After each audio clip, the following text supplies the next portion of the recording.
Good evening. Today we will discuss quality focus and customization focus in operations management. In the last session, we saw the various concepts that reinforce cost focus. Actually, quality focus was practiced by different production units in the older period itself.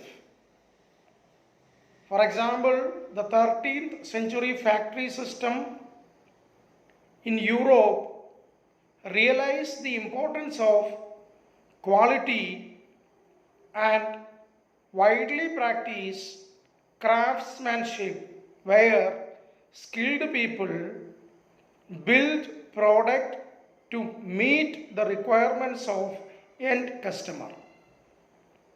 But with the advent of mass production, the focus on individual customers' requirement didn't get that much acceptance. So over a period of time, the production system by and large focused on cost reduction through mass production. In the 1920s, a statistician in US, Shawart, proposed the concept of statistical quality control. That means during production you can take samples, inspect the sample, and based on that you can reach general conclusion regarding the quality of the output. But the quality philosophy mooted by Shawart was not that acceptable to the American manufacturers who got intimidated by their success, banking on cost focus. During World War II,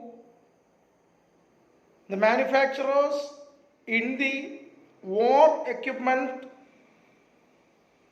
industry gave importance to the concept mooted by Shawart as well as another quality guru, Edward Deming. But after World War II, there was not much enthusiasm among the American manufacturers regarding the use of quality philosophy. So Shawart as well as Deming need to wait for a longer period of time to get some audience for their quality concept. And finally, they got an opportunity to discuss their quality philosophy with the Japanese.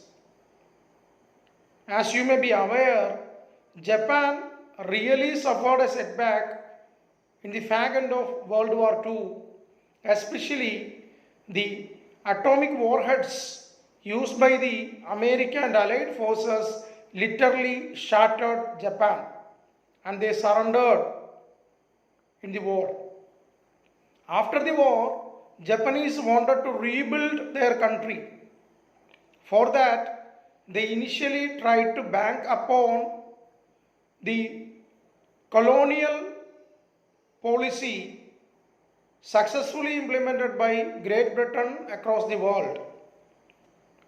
Colonial policy says that you establish colonies in different parts of the world, get cheaper raw material, take these raw material to your factory, do some processing and sell cheaper quality item, low cost item in the colonies and get money. Initially, Japan also wanted to imitate that policy. But they realized that in the 1950s, it was not a viable option. So the emperor convened a meeting of leading industrialist professionals and practicing managers across the world. The mission was to rebuild Japan. And quality gurus like Edward Deming attended the meeting and presented their ideas regarding quality. The rest is part of history written in golden letters. The quality principles mooted by Deming and others got ready acceptance in Japan. Japanese people realized the immense potential of implementing a new philosophy banking on quality concept, and they realized that it is instrumental to rebuild their nation. And fortunately for the mankind, the Japanese soil was fertile enough for them to sow the seeds of quality, especially the Japanese culture, where people believed in teamwork, where there was no distinction between blue collar worker and white collar worker. In Japan, managers were not at all hesitant to interact with workers, roam around in the shop floor, get ideas regarding improvement, and listen to lower level workers who actually perform the job. So the planner need to listen to the doer. That was Japanese practice. And for improving quality, this basic work culture was very much helpful for Japan. And you know what has happened over a period of time. After 3 decades, 3 words grabbed the attention of the entire world. That is, made in Japan. Banking on the quality philosophy mooted by the Americans like Edward Deming, Joseph M. Juran, Japan rebuild their nation, revamp their industry, attack American companies in their motherland, and tasted success in another form of war called business. So Japanese companies literally presented huge threat to American companies in the American motherland. That prompted the American companies to rethink on their operation strategy, which was centered around cost focus. It is relevant to notice a study conducted at that point of time says that the best air conditioner made by Japanese were 1,000 times better than the worst air conditioner made by US companies. Major players like Harley Davidson, who focused on cost focus, suffered a major setback by the hands of Japanese companies like Honda. So they imitated the quality philosophy suggested by the Japanese, practiced by the Japanese. That is actually a major change in the focus of operations function.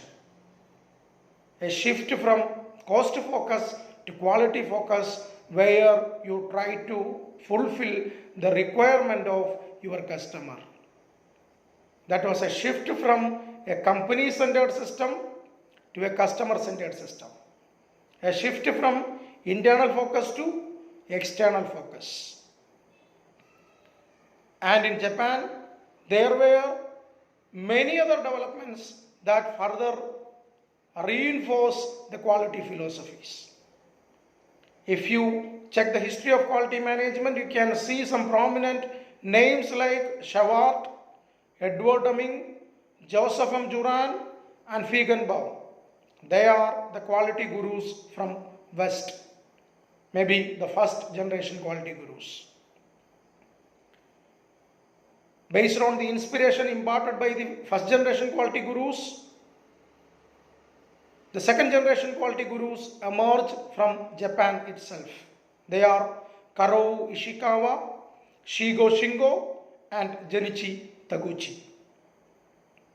And later on, third generation quality gurus, they are emerged again from the West, Tom Peters and Philip Crosby.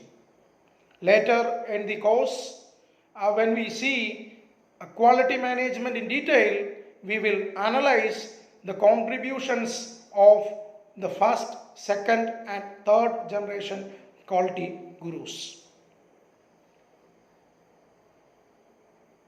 The third focus in operation function is customization. Customization is different from quality focus.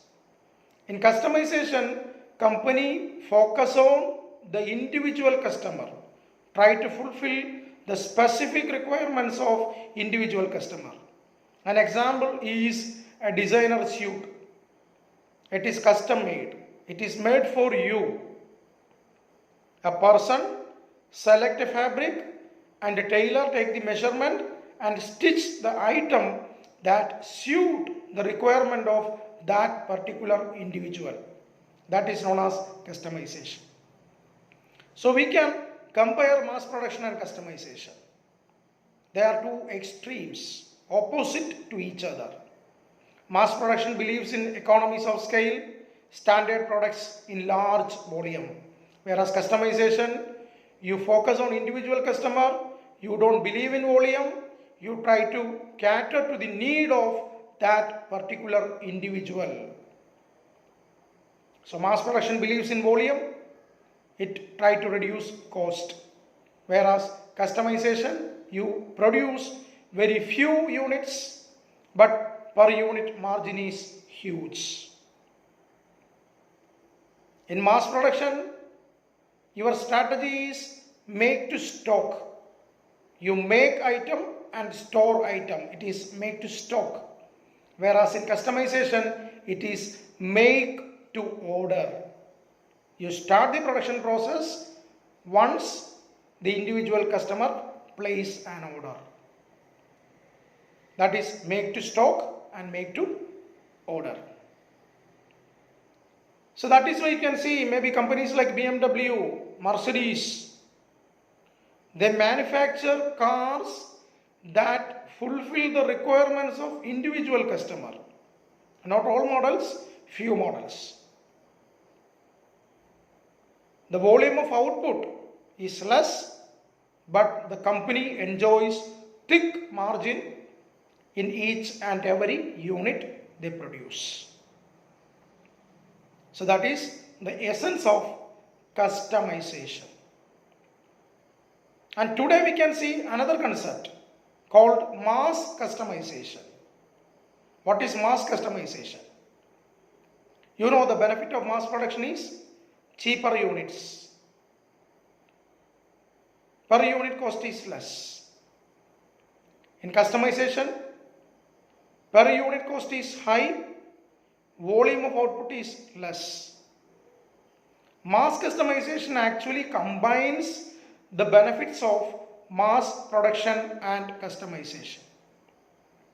That means in mass customization you produce standard parts and components in large volume.